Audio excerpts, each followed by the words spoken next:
Alright, so I'm actually explaining you this team. Okay, so this is a bold pre-marine. You probably want to just run the relaxed one. Well, having the 80 speed is relevant sometimes, so I run bold, and this is my stats here. Psychic Noise, Moon Blast, Protect, Encore. It has the ability Liquid Voice. This can come up more than you might think. Preventing from healing is a really good status effect. It also activates mental herbs for some reason. And I'm running the leftovers and a bit of special attack investment and special defense here. But Encore sometimes Encore will come out quite a lot. And Protect is for, getting the leftover recovery, Moon Blast for all our damage, and the special drop. This is going to be probably weird to a lot of people. This is probably going to trigger a lot of people. I'm running Garchomp, but I'm running it with Adamant, and I'm running Scarf.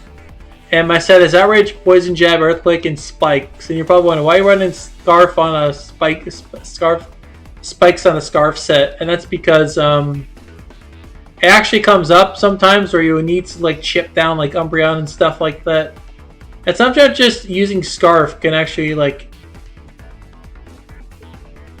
use Spikes on a Scarf set actually can come up sometimes. Or sometimes you just need to lay hazards down, and the 25% is relevant because of Umbreon and there's a lot of grounded targets in this.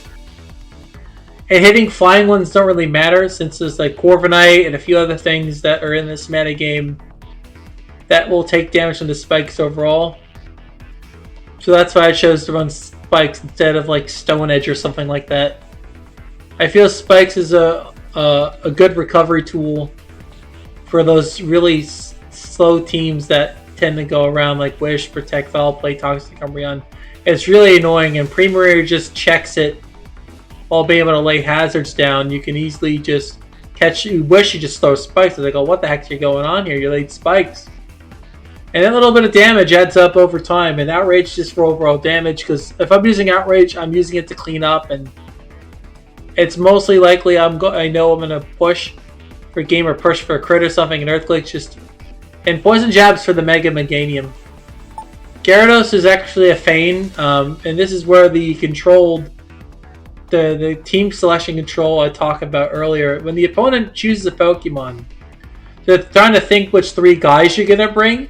And Gyarados is one of those guys that, oh, it might be the Mega.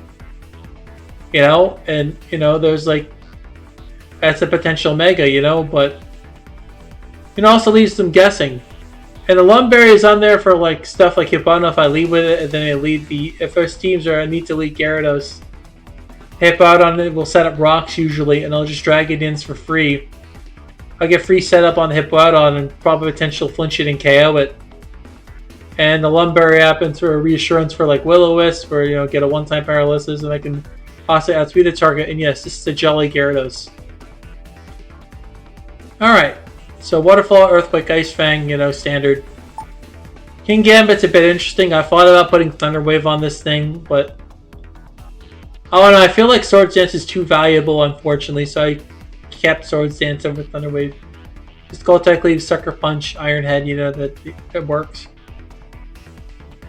The standard HP, and I put a little speed investment in this thing to outspeed other Koto King Gambits. That's why I put 4 points in speed, specifically to outspeed those targets. Aegis Slash is a bit interesting, and it's part of the plan to feign the opponent. You might have saw it in the game, by the way. This is not this is for YouTube on Context. I did a stream. If you're watching on YouTube, I did a stream where I was playing the game, and I was able to trick a Corviknight into spamming Iron Defense, and I went Sacred Sword. If you don't know what Sacred Sword does, I'm actually going to show you. I'm going to show you what the Sacred Sword does. So Sacred Sword is a move that ignores stat changes when dealing with damage. So if they use Iron Defense, I set up +6. That Corviknight's guaranteed to go down, no matter what. Shadowseeker Poltergeist, this does run the risk of being countered by a very specific Pokemon, but we're not going to get there. So you're probably wondering, why are you running Adamant? Why don't you run more defense EVs? because when you switch to the attack form to defense form, it's still counting the attack effort values that you're putting in, not the defense ones. And I put in HP just enough to tank hits, and I got a little defense investment to tank those strong physical hits. You know, like if I wanted to tank like a physical hit, I'll be able to do that. The special side is in relevance and steel typing resist, and ghost typing is just really good on the steel type. And Sword Stance too, as I said earlier about the Corviknight thing. Alright, now this one's gonna be a bit weird. It's probably like, what the fuck is this shit? It's a bulky offensive Rotom. And I carry a Citrus Berry. If they did have the see if they had the what do you call it? The specs, not the specs, but the, what is it? Not the Life Orb, the other one. If they had the I don't know what it's called, but I don't know. I'm thinking of an item. I don't remember. Anyway, I brought in a Citrus Berry because there's not really much options as far as recovery, and this is one of the few that work in level 50s, and these Pokemon are level 50, yes. And so I run Hydro Pump for obvious reasons, and then Volt Switch and Thunderbolt. Volt Switch for Switch Initiative, Will-O-Wisp. You're probably wondering, why don't I just run a slow one, and why don't I just run a fast one or a bulk just HP and defense? Well, there is a perfectly good reason for that. The special attack actually gives it enough output to be able to KO certain targets, which you cannot do with a bulky version. This is the best of both worlds, and 132 each to defenses is really good. And it ends up doing a lot more output damage, and it also counters the Ditto matchup in case I want to go into Garchomp and go into Garchomp and outrage to KO the Ditto matchup. Because Ditto's Scarf and Garchomp will always outspeed this, so not really a big deal there. So the Citrus Berry is just for recovery and be able to tank a couple additional hits. That is the team layout for this team. If y'all want to use it, I'm actually going to put the team code. We'll be making a team soon, so this is the team details if you want to look at it. Again, here, these are the spreads if you want to look at all of them like this. And yeah, that is the team portion of the video. If you all enjoyed, please leave a like, and if you want the team, I'll put it in a pinned comment and put the team number if you want to see that when the season is over. I'm not putting this shit so people can use my own team against me. Screw that. No. Oh yeah, I forgot to mention the spell tag, and that's for that Poltergeist doing the same levels of damage. And yeah. Anyway, thank you all on YouTube, and enjoy the rest of the video.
You